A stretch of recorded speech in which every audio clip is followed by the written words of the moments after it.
தமிழகத்தில் சட்டம் ஒழுங்கு முறையாக பராமரிக்கப்பட்டு வருவதாக அதிமுக பொதுச் செயலாளரும் முதலமைச்சருமான ஜெயலலிதா கூறியுள்ளார்.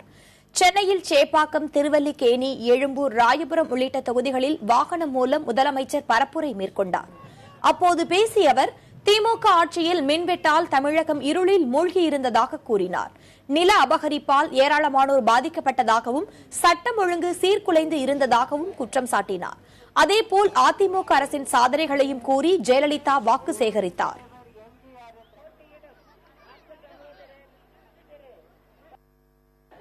கடந்த 5 ஆண்டு காலமாக எனது தலைமையிலான அனைத்து இந்திய அண்ணா திராவிட முன்னேற்ற கழக அரசு உங்கள் வாழ்வில் வசந்தத்தை கொடுத்துள்ளது. இப்பொழுது தமிழகம் ஒளிமயமாக்கப்பட்டுள்ளது. மின்வெட்டு என்ற பேச்சுக்கே இடமில்லை. சட்டம் ஒழுங்கு சிறந்த முறையில் பராமரிக்கப்பட்டு வருகிறது. நில அபகரிப்பாளர்கள் மீது காவல்துறையினரால் சட்டப்படி நடவடிக்கை எடுக்கப்பட்டு நிலங்களும் சொத்துகளும் உரிமையாளர்களிடமே ஒப்படைக்கப்பட்டு விட்டன. சென்னையில் முதலமைச்சர் ஜெயலலிதா வாகன பரப்புரை மேற்கொண்டதால் மாநகரம் முழுவதும் கடும் போக்குவரத்து பாதிப்பு ஏற்பட்டது. சென்னை தியாகராய நகரில் வழக்கத்தை விட கூடுதலாக போக்குவரத்து நெரிசல் ஏற்பட்டது. முதலமைச்சர் ஜெயலலிதாவின் பரப்புரைக்காக தியாகராய நகர் பேருந்து நிலையம் அருகே போக்குவரத்து முற்றிலும் தடை செய்யப்பட்டது. இதனால் பேருந்துக்காக காத்திருந்த பொதுமக்கள் நெடுந்தொலைவு நடந்து செல்லும் சூழல் ஏற்பட்டது.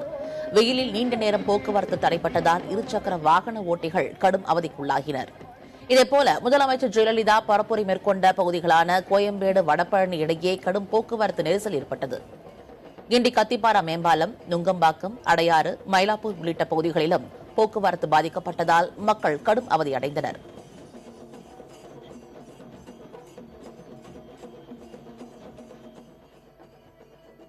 டி நகர் என் ஒய்ஃப் ஷாப்பிங் மதியம் வந்தாங்க. குழந்தைய கூப்பிட்டுட்டு போலான்னு வர்றதுக்கு பாத்தீங்கன்னா, நான் இங்க வர்றதுக்கு முன்னாடி சைதாப்பேட்டில் இறக்கி விட்டுட்டாங்க. இதுக்கப்புறம் போக முடியாது. 1 கிலோமீட்டர் நடந்து வந்தேன். அப்படி இருந்து எங்க ஒய்ஃப் குழந்தைய வச்சுட்டு இருக்கா. ரொம்ப கஷ்டப்பட்டு இருக்கான்னு போயிட்டு கூப்பிடலான்னு போக முடியல. இவ்வளவு நேரம் 1.5 மணி நேரமா இங்க அடைச்சி வச்சிருக்காங்க. சித்திரவதை பண்றது. இவ்வளவு டிராபிக் டிராவல் வரும்போது கொஞ்சம் முன்னேற்பாடு ஏதாவது செய்திருக்கலாம். அது செய்யல. அது கொஞ்சம் மனசுக்கு கஷ்டமா இருக்கு. வயசான காலத்துல நாங்க இப்படி நடந்து போறது அவ்வளவு நல்லா தெரியல. ஹெவியான டிராபிக், மெயினான இடத்துல மீட்டிங் போட்டுக்கிறாங்க. ரொம்ப கஷ்டமா இருக்கு. டிராபிக்கா இருக்கு.